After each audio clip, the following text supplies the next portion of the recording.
A Dead Finger by Sabine Baring-Gould. Recording by Davis Verity. Why the National Gallery should not attract so many visitors as, say, the British Museum, I cannot explain. The latter does not contain much that, one would suppose, appeals to the interest of the ordinary sightseer. What knows such of prehistoric flints and scratched bones? Of Assyrian sculpture? Of Egyptian hieroglyphics?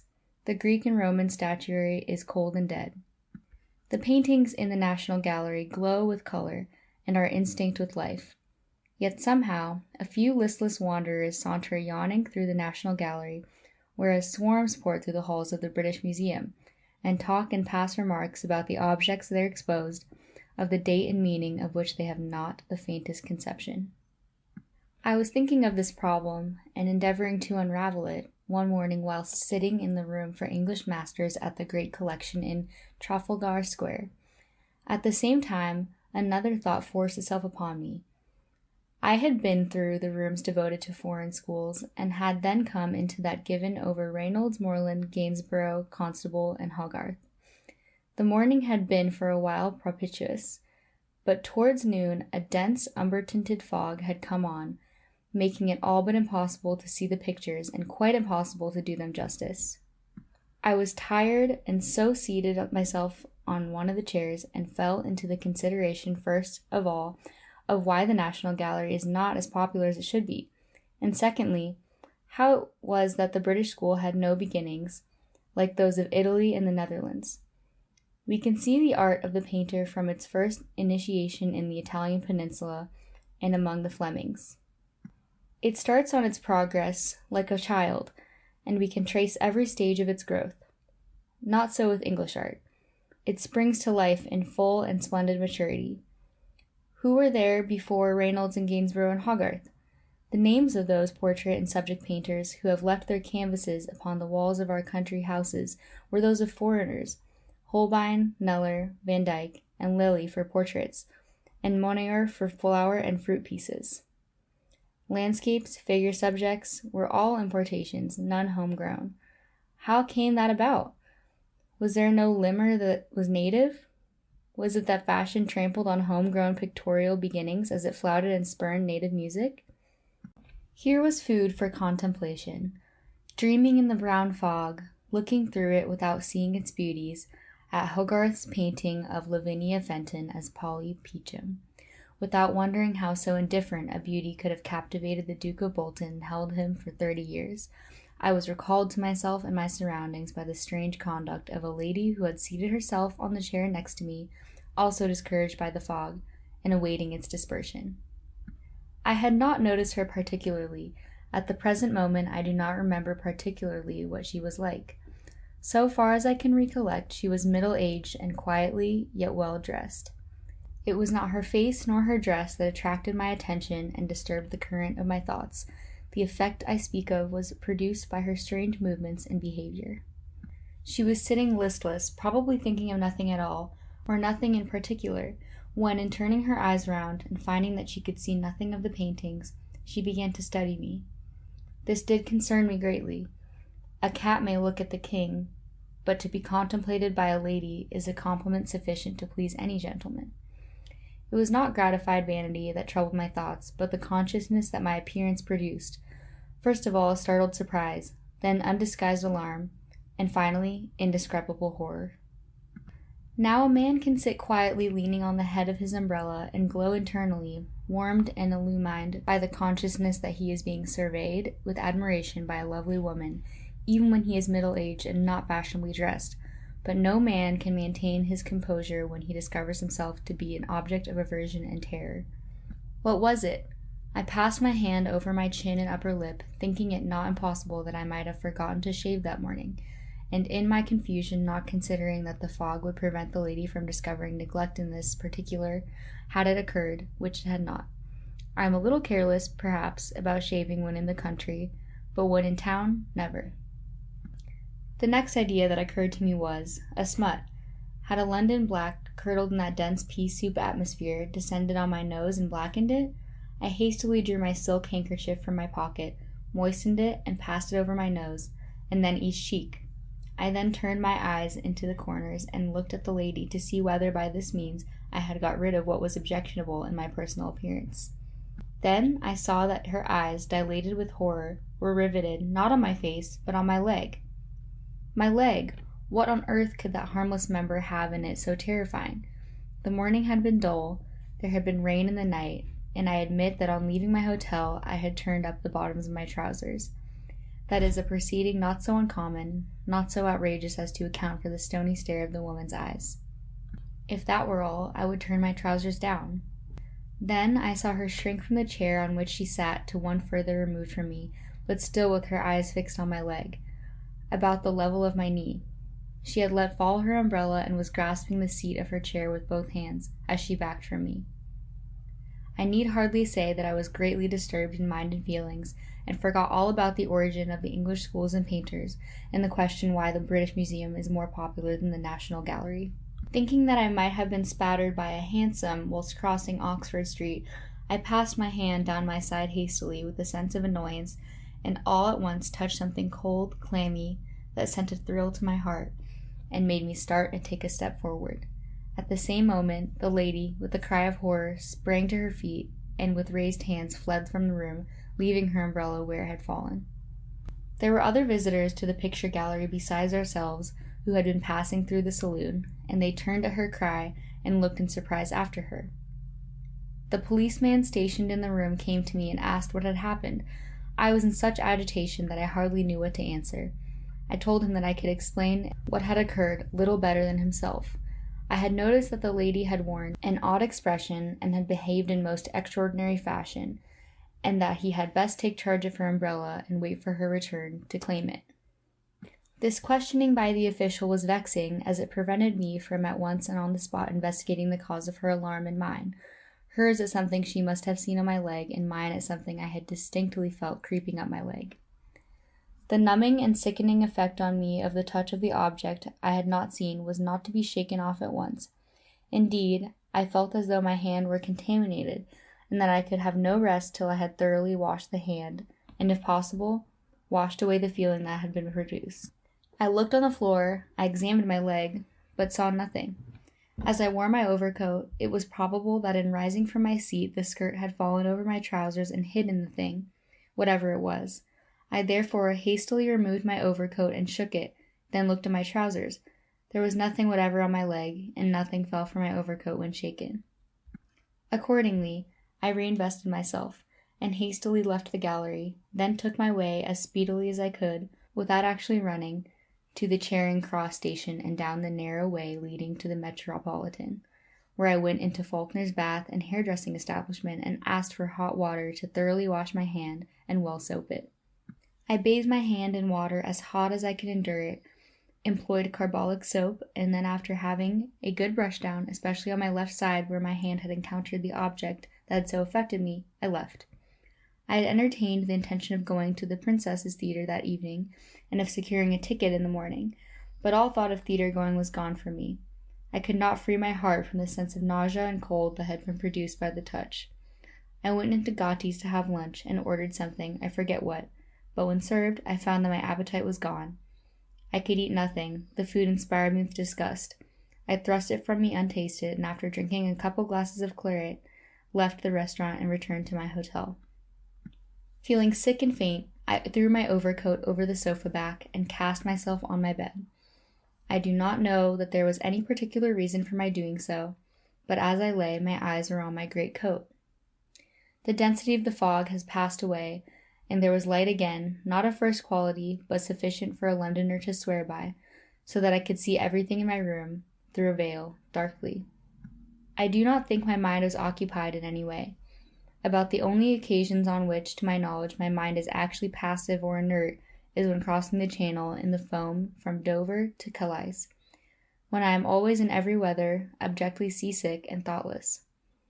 But as I now lay on my bed, uncomfortable, squeamish, without knowing why, I was in the same inactive mental condition, but not for long. I saw something that startled me. First, it appeared to me as if the lappet of my overcoat pocket were in movement, being raised. I did not pay much attention to this, as I supposed that the garment was sliding down onto the seat of the sofa from the back, and that this displacement of gravity caused the movement I observed. But this I soon saw was not the case. That which moved the lappet was something in the pocket that was struggling to get out. I could see now that it was working its way up the inside, and that when it reached the opening it lost balance and fell down again. I can make this out by the projections and indentations in the cloth. These moved as the creature, or whatever it was, worked its way up to the lining. "A mouse," I said, and forgot my seatiness. I was interested. The little rascal. However did it he contrive to seat himself in my pocket, and I have worn that overcoat all morning? But no, it was not a mouse. I saw something white poke its way out from under the lappet, and in another moment an object was revealed that, though revealed, I could not understand, nor could I distinguish what it was. Now, roused by curiosity, I raised myself on my elbow. In doing this I made some noise. The bed creaked. Instantly the something dropped to the floor, lay outstretched for a moment to recover itself, then began, with the motions of a maggot, to run along the floor. There is a caterpillar called the measurer, because, when it advances, it draws its tail up to where its head is, and then throws forward its full length, and again draws up its extremity, forming at each time a loop, and with each step measuring its total length. The object I now saw on the floor was advancing precisely like the measuring caterpillar. It had the color of a cheese maggot, and in length was about 3½ inches. It was not, however, like a caterpillar, which is flexible throughout its entire length, but this was, as it seemed to me, jointed in 2 places, one joint being more conspicuous than the other. For some moments I was so completely paralyzed by the astonishment that I remained motionless, looking at the thing as it crawled along the carpet, a dull green carpet with darker green, almost black, flowers in it. It had, as it seemed to me, a glossy head, distinctly marked, but, as the light was not brilliant, I could not make out very clearly, and moreover the rapid movements prevented close scrutiny. Presently, with a shock still more startling than it produced by its apparition at the opening of the pocket of my greatcoat, I became convinced that what I saw was a finger, a human forefinger, and that the glossy head was no other than the nail. The finger did not seem to have been amputated. There was no sign of blood or laceration where the knuckle should be, but the extremity of the finger, or root rather, faded away to indistinctness, and I was unable to make out the root of the finger. I could see no hand, no body behind this finger, nothing whatever except a finger that had little token of warm life in it, no coloration as though blood circulated in it, and this finger was in active motion creeping along the carpet towards a wardrobe that stood against the wall by the fireplace. I sprang off the bed and pursued it. Evidently the finger was alarmed, for it redoubled its pace, reached the wardrobe, and went under it. By the time I had arrived at the article of furniture it had disappeared. I lit a Vesta match and held it beneath the wardrobe that was raised above the carpet by about 2 inches, on turned feet, but I could see nothing more of the finger. I got my umbrella and thrust it beneath, and raked forwards and backwards, right and left, and raked out flue, and nothing more solid. I packed my portmanteau next day and returned to my home in the country. All desire for amusement in town was gone, and the faculty to transact business had departed as well.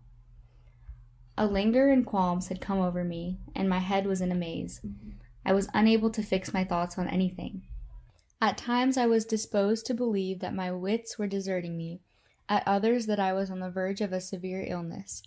Anyhow, whether likely to go off my head or not, or to take my bed, home was the only place for me, and homeward I sped accordingly. On reaching my country habitation, my servant, as usual, took my portmanteau to my bedroom, unstrapped it, but did not unpack it. I object to his throwing out the contents of my Gladstone bag, not that there is anything in it that he may not see, but that he puts my things where I cannot find them again. My clothes, he is welcome to place them where he likes and where they belong, and this latter he knows better than I do.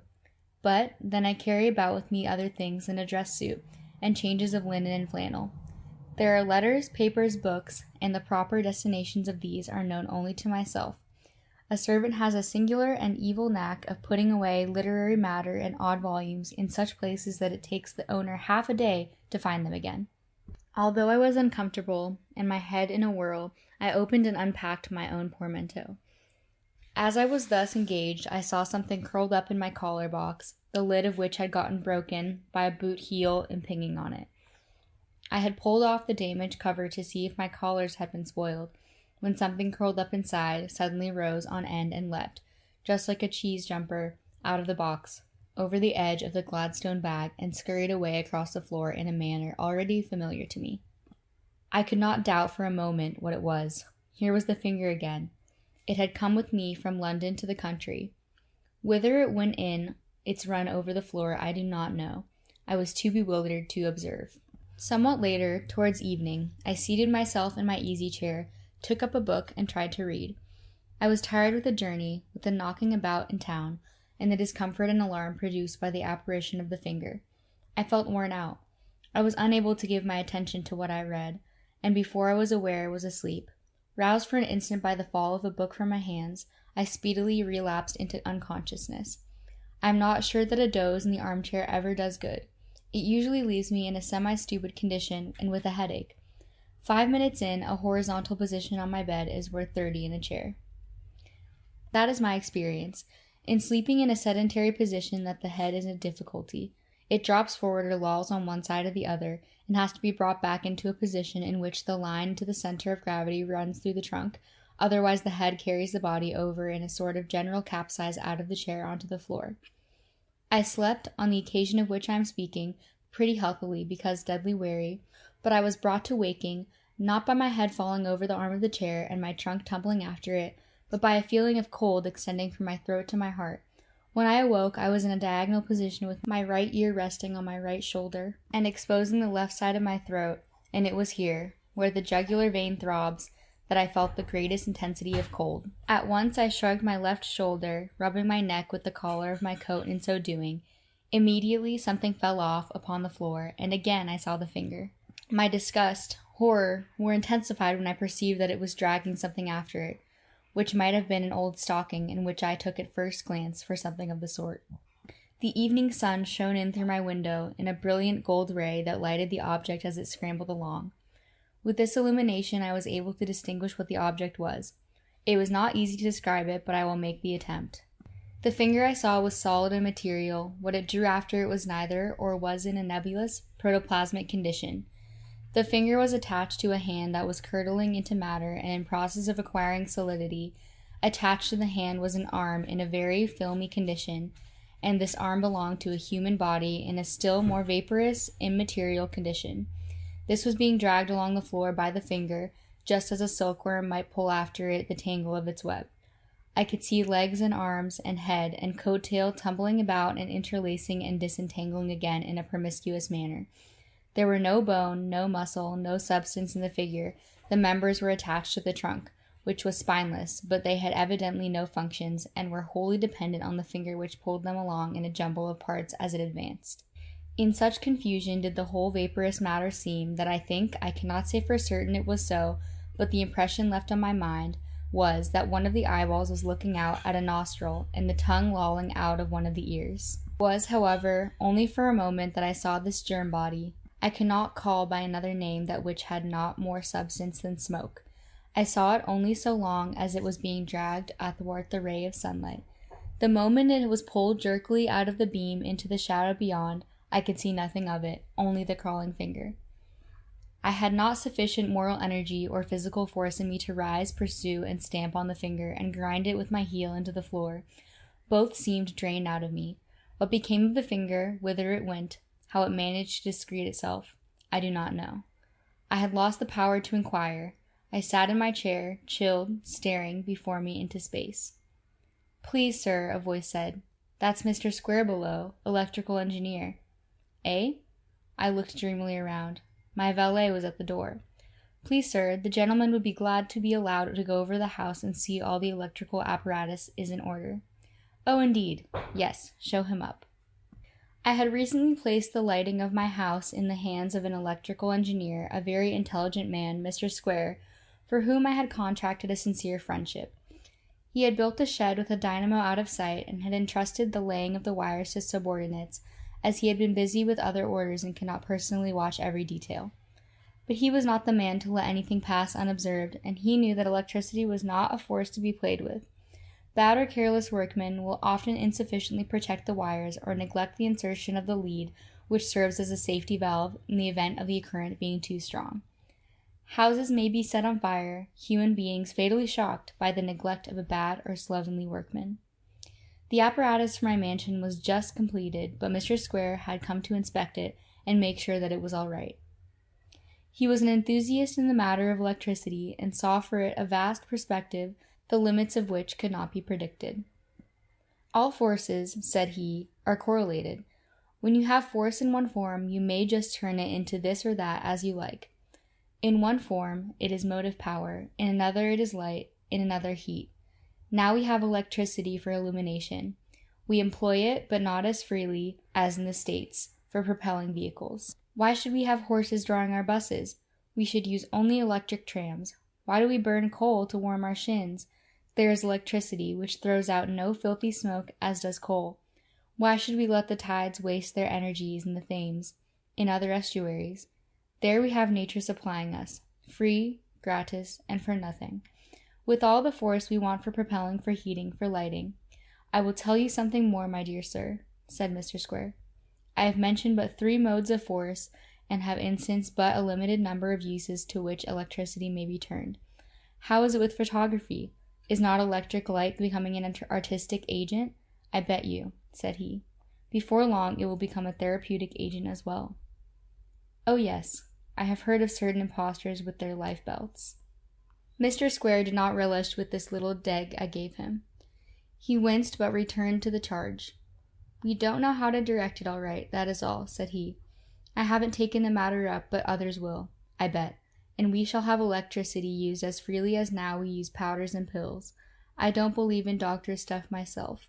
I hold that disease lays hold of a man because he lacks physical force to resist it. Now, is it not obvious that you are beginning at the wrong end when you attack the disease? What you want is to supply force, make up for the lack of physical power, and force is force wherever you find it. Here motive, there illuminating, and so on. I don't see why physicians should not utilize the tide rushing out under London Bridge for restoring the feeble vigor of all who are languid and a prey to disorder in the metropolis.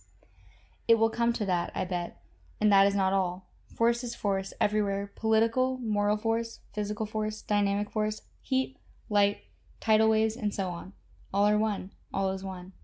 In time we shall know how to galvanize into aptitude and moral energy all the limp and crooked consciences and wills that need taking in hand, and such there always will be in modern civilization.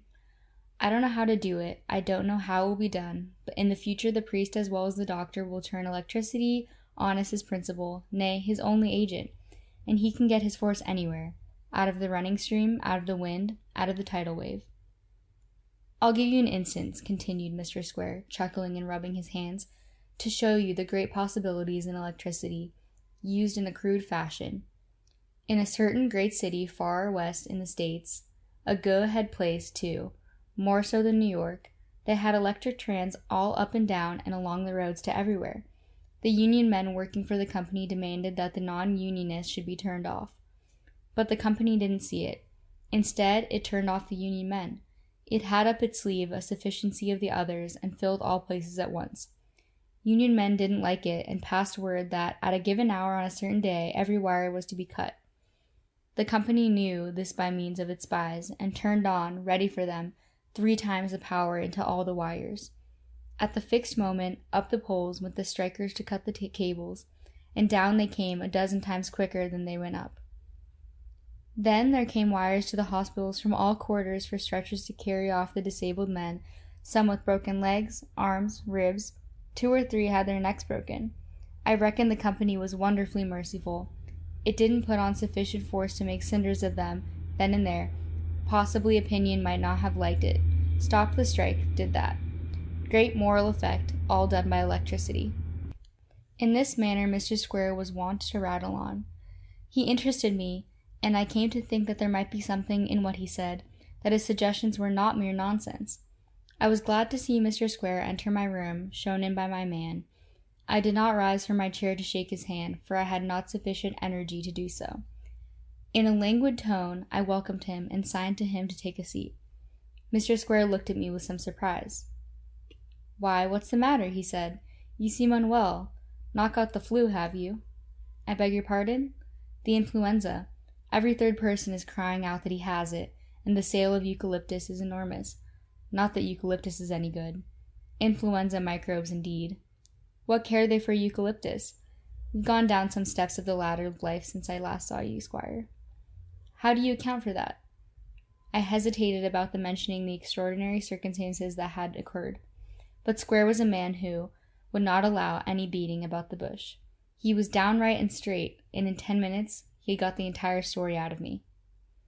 Rather boisterous for your nerves, that, a crawling finger, said he. It's a queer story taken on end. Then he was silent, considering. After a few minutes he rose and said, I'll go and look at the fittings, and then I'll turn this little matter of yours over again and see if I can't knock the bottom out of it. I'm kinder fond of those sort of things. Mr. Square was not a Yankee, but he had lived for some time in America and affected to speak like an American. He used expressions, terms of speech common in the States, but had none of the transatlantic twang.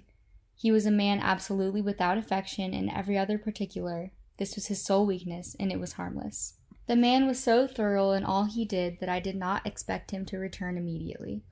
He was certain to examine every portion of the dynamo engine and all the connections and burners. This would necessarily engage him for some hours. As the day was nearly done, I knew he could not accomplish what he wanted that evening, and accordingly gave orders that a room should be prepared for him. Then, as my head was full of pain and my skin was burning, I told my servant to apologize for my absence from dinner and tell Mr. Square that I was really forced to return to my bed by sickness, and that I believed I was about to be prostrated by an attack of influenza. The valet, a worthy fellow, who had been with me for 6 years, was concerned at my appearance and urged me to allow him to send for a doctor. I had no confidence in the local practitioner, and if I sent for another from the nearest town, I should offend him, and a row would perhaps ensue, so I declined. If I were really in for an influenza attack, I knew about as much as any doctor how to deal with it. Quinine, that was all. I bade my man light a small lamp, lower it, so as to give sufficient illumination to enable me to find some lime juice at my bedhead and my pocket handkerchief, and to be able to read my watch. When he had done this, I bade him leave me. I lay in bed, burning, racked with pain in my head, and my eyeballs on fire. Whether I fell asleep or went off my head for a while I cannot tell. I may have fainted. I have no recollection of anything after going to bed and taking a sip of lime juice that tasted to me like soap, till I was roused by a sense of pain in my ribs, a slow, gnawing, torturing pain, waxing momentarily more intense. In half-consciousness, I was partly dreaming and partly aware of actual suffering. The pain was real, but in my fancy I thought that a great maggot was working its way into my side between my ribs. I seemed to see it. It twisted itself half round, then reverted to its former position, again twisted itself, moving like a bradawl, not like a gimlet, which latter forms a complete revolution. This obviously must have been a dream, hallucination only, as I was lying on my back, and my eyes were directed towards the bottom of my bed. The coverlet and blankets and sheet intervened between my eyes and the side. But in fever one sees without eyes, and in every direction, and through all obstructions. Roused thoroughly by an excruciating twinge, I tried to cry out, and succeeded in throwing myself over on my right side, that which was in pain. At once I felt the thing withdrawn that was awling, if I may use the word, in between my ribs. And now I saw, standing beside the bed, a figure that had its arm under the bedclothes and was slowly removing it. The hand was leisurely drawn from under the coverings and rested on the eider-down coverlet with the forefinger extended. The figure was that of a man, in shabby clothes, with a sallow, mean face, a retreating forehead, and hair cut after the French fashion, and a mustache. The jaws and chin were covered with a bristly growth, as if shaving had been neglected for a fortnight. The figure did not appear to be thoroughly solid, but to be of the consistency of curd, and the face was of the complexion of curd. As I looked at this object, it withdrew, sliding backward in an odd sort of manner, and as though overweighted by the hand, which was the most substantial, indeed the only substantial portion of it. Though the finger retreated stooping, yet it was no longer huddled along by the finger, as if it had no material existence. If the same, it had acquired a consistency and a solidity which it did not possess before. How it vanished, I do not know, nor whether it went. The door opened, and Square came in. "What?" he exclaimed with cheery voice. "Influenza, is it?" I don't know.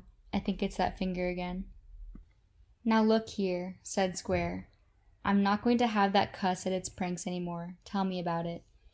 I was now so exhausted, so feeble, that I was not able to give a connected account of what had taken place, but Square to put me just a few pointed questions and elicited the main facts. He pieced them together in his own orderly mind so as to form a connected whole. There is a feature in the case, said he, that strikes me as remarkable and important. At first, a finger only, then a hand, then a nebulous figure attached to the hand, without backbone, without consistency. Lastly, a complete form, with consistency and with backbone, but the latter in a gelatinous condition, and the entire figure overweighted by the hand, just as hand and figure were previously overweighted by the finger. Simultaneously with this compacting and consolidating of the figure came your degeneration and loss of vital force, and in a word, of health. What you lose, the object acquires, and what it acquires, it gains by contact with you. That's clear enough, is it not? I dare say. I don't know. I can't think. I suppose not. The faculty of thought is drained out of you. Very well. I must think for you, and I will. Force is force, and see if I can't deal with your visitant in such a way as will prove just as truly a moral dissuasive that employed on the Union men on strikin'. Never mind where it was. That's not the point. Will you kindly give me some lime juice? I entreated. I sipped the acid draught, but without relief. I listened to Square, but without hope. I wanted to be left alone. I was weary of my pain, weary of everything, even of life. It was a matter of indifference to me whether I recovered or slipped out of its existence. It will be here again shortly, said the engineer. As the French say, l'appétit vient mangeant. It has been at you thrice. It won't be content without another peck. And if it does get another, I guess it will pretty well about finish you. Mr. Square rubbed his chin and then put his hands into his trouser pockets. That was also a trick acquired in the States, and an elegant one. His hands, when not actively occupied, went into his pockets. Inevitably they gravitated thither. Ladies did not like Square. They said he was not a gentleman. But it was not that he said or did anything off color. Only he spoke to them, looked at them, and walked with them, always with his hands in his pockets. I have seen a lady turn her back on him deliberately because of this trick.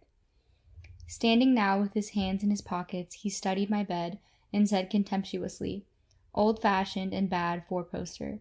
Oughtn't be allowed, I guess. Unwholesome all the way around." I was not in a condition to dispute this. I like a four-poster with curtains at head and feet.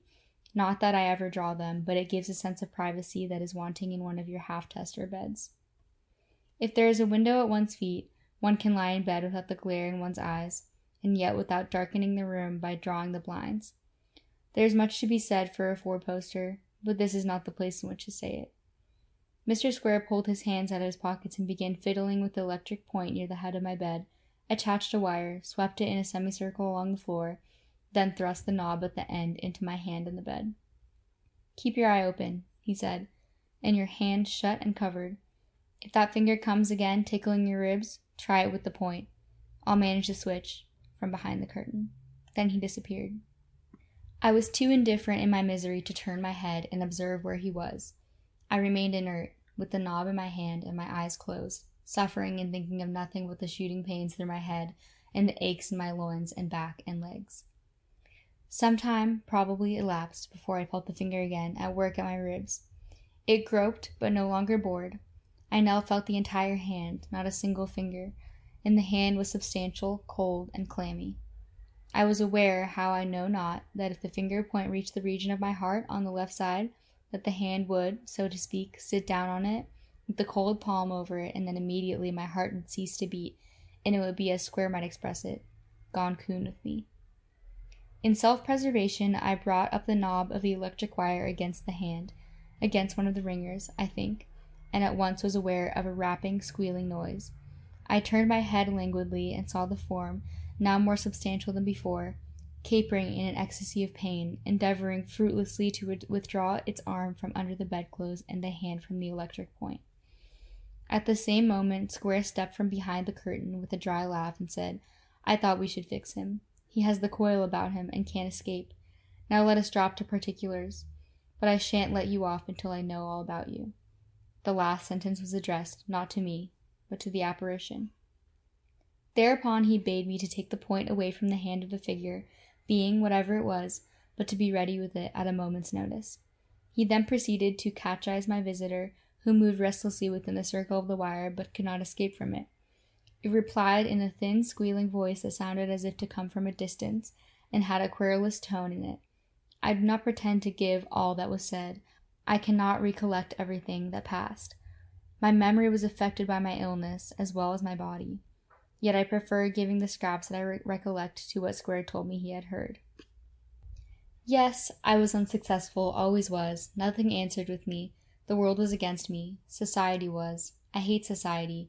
I don't like work neither, never did. But I like agitating against what is established. I hate the royal family, the landed interest, the parsons, everything that is, except the people that is, the unemployed. I always did. I couldn't get work as suited me. When I died, they buried me in a cheap coffin, dirt cheap, and gave me a nasty grave, cheap, and a service right away, cheap, and no monument. Didn't want none. Oh, there are lots of us. All discontented. Discontent. That's a passion, it is. It gets into the veins. It fills the brain. It occupies the heart. It's a sort of divine cancer that takes possession of the entire man, and makes him dissatisfied with everything, and hate everybody. But we must have our share of happiness at some time. We all crave for it in one way or other. Some think as a future state of blessedness, and so of hope, and look to attain it, for hope is a cable and anchor that attaches to what is real. But when you have no hope of that sort, don't believe in any future state, you must look for happiness in life here. We didn't get it when we were alive, so we seek to procure it after we are dead. We can't do it if we can get out of our cheap and nasty coffins, but not till the greater part of us is mouldered away. If a finger or two remains, that can work its way up to the surface. Those cheap deal coffins go to pieces quick enough. Then the only solid part of us left can pull the rest of us that has gone to nothing after it. Then we grope about after the living, the well-to-do if we can get at them, the honest working poor if we can't. We hate them too, because they are content and happy. If we reach any of these and can touch them, then we can draw their vital force out of them into ourselves and recuperate at their expense. That was about what I was going to do with you, getting on famous. Nearly solidified into a new man and given another chance in life. But I've missed it this time, just my luck. Miss everything.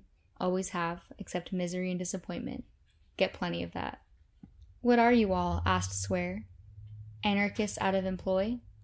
Some of us go by that name, some by other designations, but we are all one and own allegiance to but one monarch, sovereign discontent.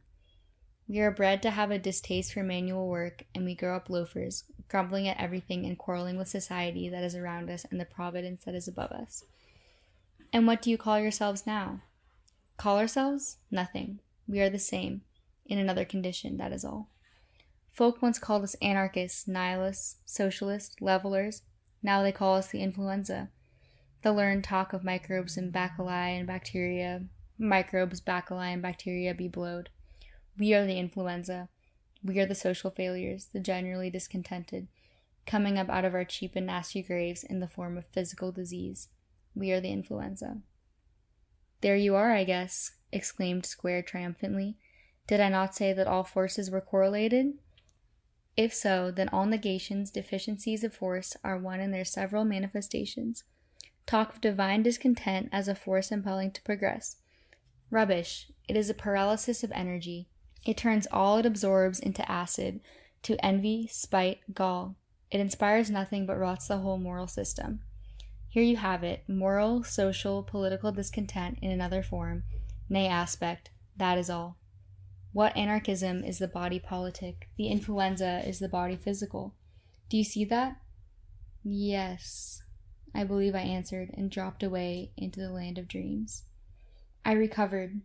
What Square did with the thing I do not know, but believe that he reduced it again to its former negative and self-decomposing condition. End of A Dead Finger. Recording by Davis Faraday.